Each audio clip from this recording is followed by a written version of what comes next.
Alhamdulillahi Rabbil Alamin, wassalatu wassalamu ala rasulina Muhammadin wa ala alihi wa ashabihi ajma'in. Құрметті жамағат, Алла Тағала басып келген қадамдарыңызды сауаптан жазсын. Бүгінгі песінді уағыздың тақырыбы Жұмар сүресінің 53-ші аятында Астағиду билlah Qul ya ibadillazina asrafu ala anfusihim la taqnatu min rahmatillah Innallaha yaghfiru dhunuba jami'a innahu huwal ghafurur rahim. Бұның аудармасында, я Мұхаммад, пайғамбарымыз саллаллаху алейхи уассалам айтып жатыр, Алла Тағала, пенделеріме айт, өз бастарына залал келтірген пенделерім Алланың рахымынан үміт үзбеңдер. Алла қалаған адамның барлық күнәсін кешіреді. Ол өте кешірімшіл, аса мейірімді. Бұның түсіндірмесінде су қалайша кірді тазаласа, тәубе жасаған адамның күнәсі солай тазарады екен. Алла Тағала пендесіне аса мейірімді, біз бен сізді о дүниеде ақыретте алдына күнәлармен келгенін қаламайды. Алла Тағала пендесін тозаққа салатындай мейірімсіз емес. Бұл аятқа байланысты бір оқиға бар.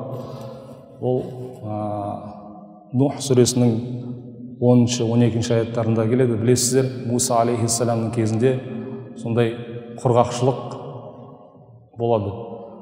Қауымында біраз су болмай, сол кезде Муса алейхиссаламның қауымы Муса алейхиссалам алдына келіп, я Муса, Алладан бізге дұға етші, бізге су берсін. Сонда Муса алейхиссалам Алланың алдына барып, я Раббал Аламин, бізге осындай сынақ түсіп жатыр. Соның себебі не дегенде, сенің қауымының арасында бір адам бар. Сол адам 40 жыл бойы күнә жасап келіп, әлі де тәубе жасаған жоқ дейді. Сол үшін сендерге осы сынақты беріп жатырмын дейді. Сонда Муса алейхиссалам қауымының алдына барып, я қауымым, араларымызда бір адам бар, 40 жыл бойы сол күнә жасап келатыр екен. Сол әлі де тәубе жасамапты. Сол біздің қауымнан кетсін деп айтады. Сөйтіп жаңағы адам енді сезет іштей сол туралы айтып тұрған. Сол оң жағына қарайды, сол жағына қарайды. Ешкім шықпайды.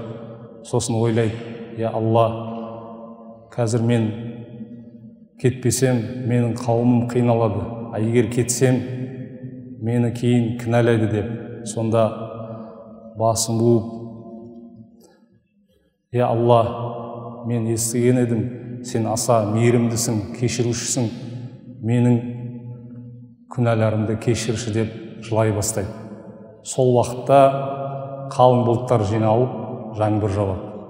Сонда Муса алейхиссалам таң қалып, я Алла, біздің қауымнан ешкім кетпеді, бірақ сен бізге жаңбыр бердің деп сұрайды. Ол адам кім деп сұрайды. Сонда Алла Тағала айтады, я Муса, сен білесің бе, ол пендемнің 40 жыл күнәсін менің алдыма келмейінше жасырып келдім.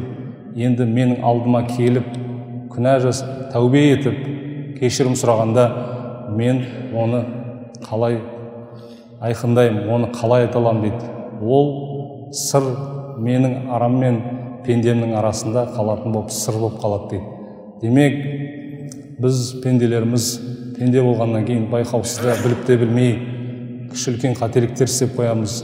Соған әрдайым истиғфар етіп, тәубе етіп жүрсек, Алла Тағала өз рахымын алып, біздің барлық күнәларымызды кешіруші, онда аса мейірімді екен. Ва ахиру дa'вана алхамдулиллахи Rabbil Alamin.